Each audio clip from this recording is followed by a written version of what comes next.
Hello, this is the book, Vulgar Boys the book section of the blog, and I'm going to treat you as my only reader, viewer, person, wherever you are in the world, Ecuador, Canada, America, or right here in the good old US of UK, to a reading of some of the book version of Vulgar Boys. I just like to say, I really like this wallpaper that's on the computer.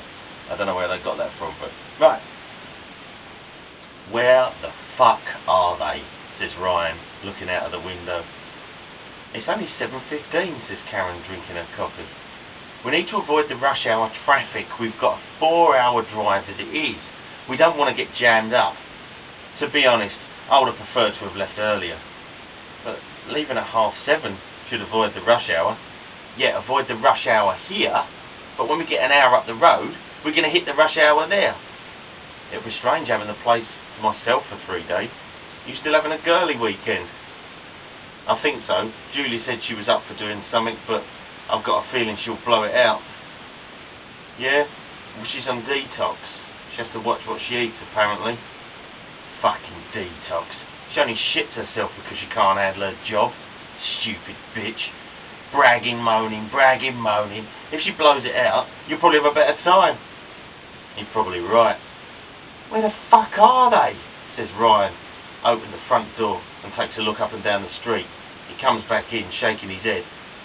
I've got to get ready in a minute. I don't want to have to go to work, says Karen, stretching. I'll have a piss first. Keep an eye out the window. He rushes upstairs. Karen notices a paint chart lying on the floor. She picks it up and considers painting the living room while he's away. She flicks through the hundreds of shades of greens, blues and magnolias. Suddenly, the piece is disturbed by a car horn. It sounds a second time, then the driver decides to get creative and play a little tune. Ryan comes charging back into the room. They're here, he says, frantically putting his jacket on. No shit. Where's your bag? There's your bag.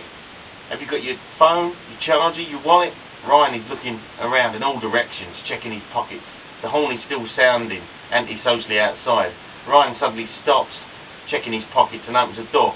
Knock it off, you'll wake up the whole street, he hisses. He goes back inside. The horn stops. Right, I've got everything. See you later. He hugs her. I don't want to go. Have a great time and ring me when you get there. Will do. I love you. I love you too. Ryan heads out the door. They are in a light blue Ford minibus. It has clearly seen better days. The paintwork is covered in scrapes and chips, with a prominent dent in the passenger door. Taylor self-drive coaches is written on the side in faded yellow paint. Ryan wonders how much of this damage was caused this morning. He can see Pilchard with his permanent, bulging, fish-like eyes in the driver's seat, with Phil Kiss My Arse and some young bloke he assumes to be Crockett riding shotgun. Two blokes he doesn't recognise are in the seats behind them. Fat Dave, Jason Lou are in the back seats. He can't see Velikov or Matt Tyler. Ryan slides open the side door and steps inside. The interior is in a similar state as the outside, with stained and torn seats. It's obvious that this van has seen plenty of vomit in its lifetime. Despite the no smoking sign, there is a strong smell of cigarette smoke, mixed in with the smell of body odour, puke and must. Hello boys, shouts Ryan, immediately smelling booze. All offer him a nodded or grunted greeting. Ryan waits for Phil to do the introduction. He doesn't. Ryan prods him on the back.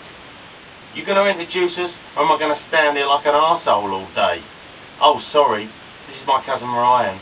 Ryan, this is Julie's brother Dean, a.k.a. Crockett. Ryan shakes the youth's hand.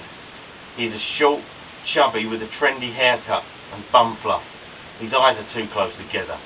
He eyes Ryan suspiciously, making him feel uneasy. Nice to meet you, says Ryan. Yeah, replies Crockett with attitude. This is Mark and Glenn from work, says Phil, without indicating which is which. Both men are in their early to mid-30s and look like football hooligans. Glenn, says the fatter of the two, with a shaved head but disarmingly friendly smile. He reaches an overdeveloped arm to shake Ryan's hand. Ryan notices the large Jack tattoo on his forearm. Glenn sees him looking at it. It's the name of my little lad, he says proudly. His companion, a rat-faced, trendy-looking bloke, with a fake tan. "Mark, alright chap?" he says in a northern accent. "Nice to meet you," says Ryan, eyeing the beer bottles they are holding. "You know everyone else," says Ryan. That says Phil, turning round. "Let's get Marcus."